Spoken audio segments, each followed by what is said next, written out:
Hi Capricorn rising suns or moons, this is your prediction video for March 2026.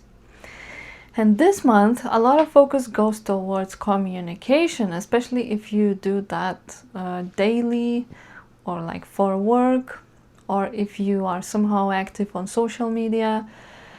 Also focus goes to learning, and also you will receive some kind of news, some kind of communication with someone, and these news might be one of the most important events this month. Okay, so we start month with Mars ingressing into Pisces on the 2nd in your 3rd house. So this means very proactive communication with someone. A lot of energy put into that, maybe even some I mean, not necessarily, but can be heated discussions with someone, or like a little conflict, let's say. But that's not the only influence. I mean, Mars is not the only influence. There's going to be something else which I will mention a bit later. Lunar eclipse takes place on the 3rd of March in your 9th house. So you may have to let go of something relating to a foreign country, maybe like leaving a foreign country after a long period of time, or maybe you have to leave the courses of, let's say, divination practices. Like maybe you have to end, I mean, not necessarily like forcibly you have to end it, but maybe they end and now you're like a little bit emotional because it ended and you wish it would continue. So this is the kind of energy you will feel, like you wish something continued, but it has to end because it just has to end. And it can also mean something related to higher education. And I would actually recommend putting more effort into studying if you have exams, because you will really need to study for exams. I mean, if you have them in March. If you don't have them in March, then it doesn't matter. You don't have to study hard, although you will do it just because of all those planets in the 3rd house, which I will mention shortly. Okay, Venus in Aries conjoining Saturn and Neptune on the 6th of March in the 4th house. So you probably already feel like something is about to change, or already changed in your home environment. Maybe you had to move. Maybe you will be moving soon. You were maybe thinking about buying a property. So Venus can give a little bit of like you might move on that day, on the 6th or 7th or 8th, and there's some blessing and some good news regarding that move. But it's not necessarily a move. It can be fixing something around the house, because most definitely something can break. When Saturn is in the 4th, something has to be fixed, because the old things that you have around the house may just run out of their serving time, let's say. So you have to make changes, and on the 6th you may finally make the changes. Okay, the next is Jupiter in Cancer direct on the 11th in the 7th house.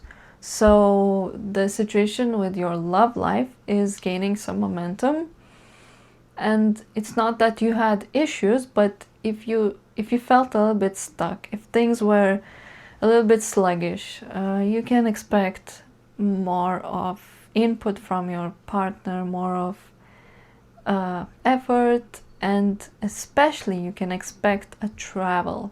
Maybe not necessarily on the 11th, but over the coming few months Maybe let's say your partner said, oh no, I'm not going to travel, and then suddenly they change mind. So things like that can happen. And also, if you're single, you're meeting many potential partners around the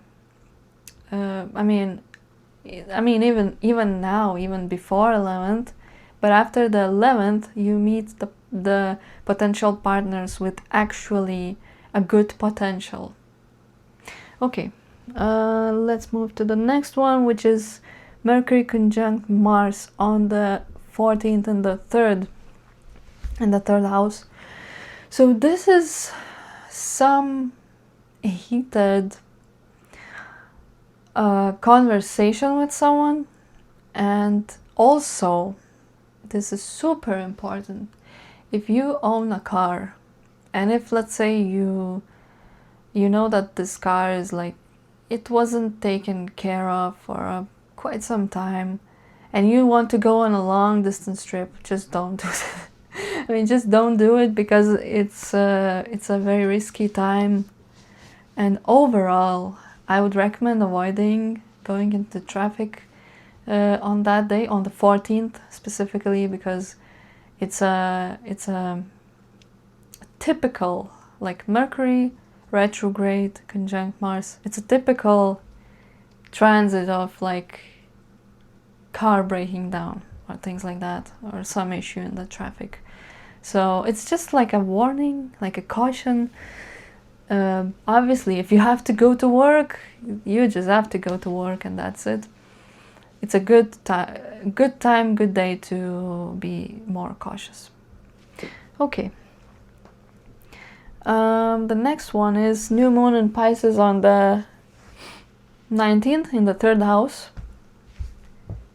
So that can be a new car, actually. I mean, new moon is so like you have an accident and then you buy a new car. I mean, it makes sense, doesn't it? Anyway, so it can be a new car, although new moon is very small and not a significant kind of influence. So